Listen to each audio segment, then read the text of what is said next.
I'm Monica, and I'm 16 years old. How well do you know the ones you live under the same roof with? Do you know what your relatives love? When do they come back from work? What food do they prefer? Most importantly, what are they doing while you are sleeping? I trusted relatives so much that I had to pay for it with my health and happiness. Now I'm ashamed to tell this story, but I hope I will get some good advice and support here. I grew up with my father. I barely remember my mom. She died when I was around 4. Sometimes her shaking hands and her look of being lost come to my mind. I have one really vivid memory of my mom. One day, she got hysterical and just attacked my father's collection of dolls and began to tear off their legs and heads. Oh, she scared me and my dad then. It was probably because of her illness, which I inherited as well. Thankfully, I take medications, and I don't have any bouts. I only sometimes get dizzy. Yeah. My father has a large collection of dolls. He has hundreds, maybe even thousands of them. You think I'm lucky? That I had many toys when I was a child? Sure. He didn't let me take a step towards his treasure. Sometimes it seemed to me that he loved the dolls more than me. But I understood that it was just jealousy. He is a great person and father. He spent a lot of money on my treatment. Also, he cooked really well. 3 times a week, he organized a fantastic dinner for us with crispy homemade chicken, pizza, and burgers. He even baked cakes for me. What other father can boast of such culinary feats? But are there really perfect fathers? Of course, he had his own flaws. My father never gave me pocket money and bought me clothes extremely rarely. My wardrobe hadn't been upgraded in years. I wore shabby pants, short shirts, and stretched sweaters. Sometimes I had to wear my mom's old-fashioned clothes, which were obviously not my size. I dressed so ridiculously. If at the end of school it was possible to get the school's biggest laughingstock, then I would definitely have won. I looked enviously at the clothes of my classmates, which looked so new. When I was in primary school, I even stole my classmate's jacket. It was so sparkling and stylish that I couldn't resist. Obviously, the next day, I had to listen to my father's speech about morality, apologize to the owner, and return the magnificent thing. My classmates still remember this story and try to avoid me. I just hear their jokes that now I'm stealing clothes from the homeless. Very funny. Well, anyway, because of my father's greed, I don't have a single friend and a very dubious reputation at school.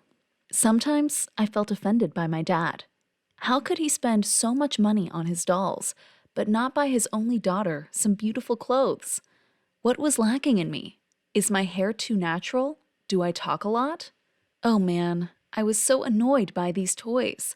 All these damn dolls were everywhere. Some rooms were just filled with them. Sometimes I even woke up with doll hair in my mouth or colorful ribbons in my bed.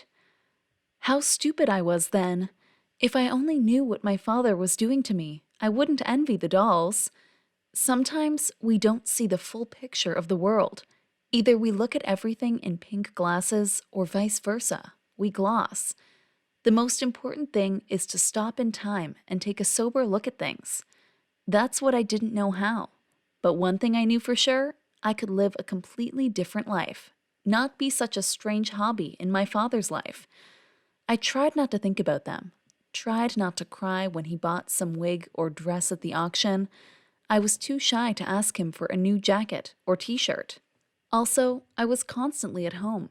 No movies, no cafes, no parties. For every request to have a bit of money, I got one answer. Monica, you're sick. At any moment you can lose consciousness. Normal teenage life is not for you. It was hard to hear, but I knew he was right. I sometimes felt so weak and dizzy. It was like the earth was going under. The whole world was spinning like a rabid merry-go-round, and the mouth was dry. Most of the time, it happened after eating. I probably shouldn't have overeat. I quickly fell asleep and woke up in the morning, usually broken and hated the world. My dad always said it was normal, and so was with my mom. Therefore, I had to stay at home more. But damn, how much I wanted to spend more time with my peers. If I only knew what was really hiding behind my bad feeling. Despite his flaws, I loved my father. I had no one closer to me. Well, unless Aunt Lily, my father's sister. They had a strained relationship. She only spoke with me and often asked me to move to her to another state. But how could I leave my father who cooked such amazing meals and took care of me? No way in hell. That's what I thought, until one story happened that turned my life upside down. 6 months ago, my father and I were talking on the phone. When we said bye, he forgot to hang up his phone, and I heard something shocking. My dad was whispering under his nose his plans for the day. So, buy a chicken, spices, fix a car, and pop into the drugstore for Monica's tranquilizers. I shuddered. What tranquilizers? I suddenly realized I had never seen the packets of my meds. My father simply gave me some pills with my dinner. And my plan had ripened. I had to check out. Was my father lying to me? Or did I just think he said something about tranquilizers? Maybe it was a glitch in the phone network. Deep down, I knew. It was not interference on the line or in my ears. I'm sick, of course, but my hearing is excellent. My dad was up to something, and I had to do an investigative experiment, although I really wanted it to be a fantasy or a nightmare that would be over soon. And this is what I did. When I came home, I pretended not to have heard anything. During dinner, I laughed at Dad's jokes, talked about my school. I even imitated chewing chicken and drinking up the pills from my illness with water. It seemed my father didn't suspect anything.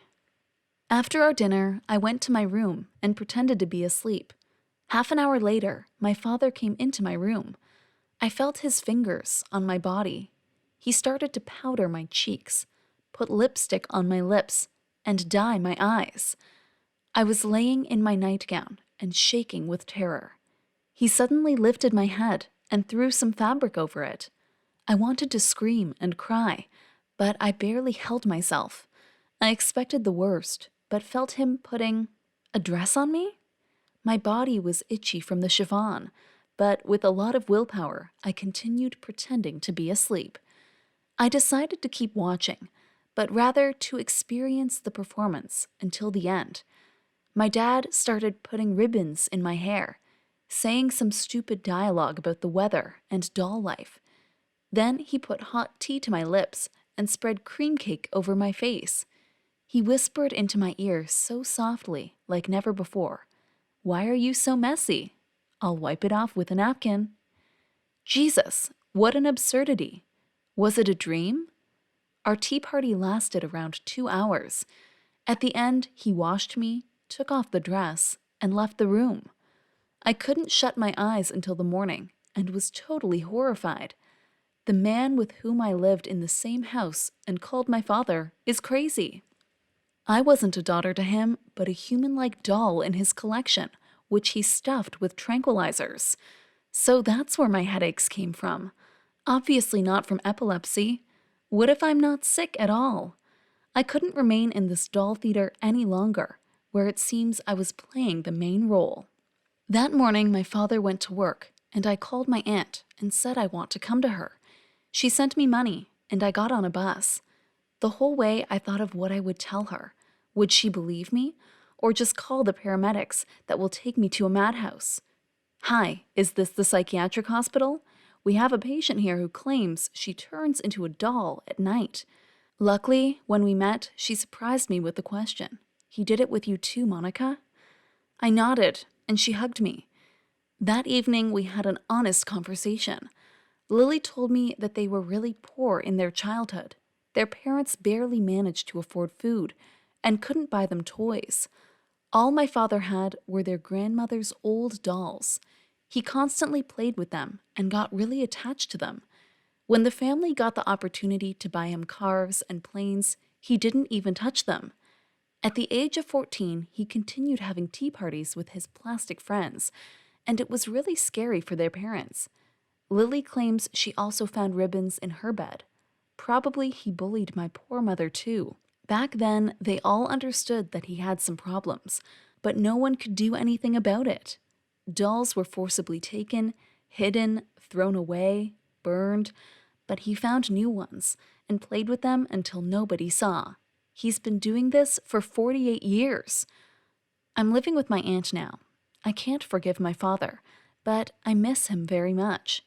Sometimes I think maybe I should visit him. Maybe we should talk. Find him a great therapist who would solve the problem. After all, he hasn't done anything bad. He just gave me tea. On the other hand, he invented a fake disease for me and fed me tranquilizers. Would a loving father be capable of doing such a thing? He called and texted me a couple times, but I didn't answer. Then Dad talked to my aunt on the phone, but Aunt Lily told him harshly that I would live with her now and that his disgusting secret had been revealed. I don't know what he said to her, but my father never insisted on me coming back. I think he lives in his own little world with his dolls, and he's very happy. Or maybe he's not. Maybe it's hard, but he's afraid to tell me he misses me. Or is he ashamed? But the father is my dearest man, right? I can't leave him alone with this problem. Or can I? What would you do in my place? Do your relatives have some peculiarities? How do you live with them? Please, give me your advice. You can write it in the comments. Don't forget to subscribe to the channel to hear more stories.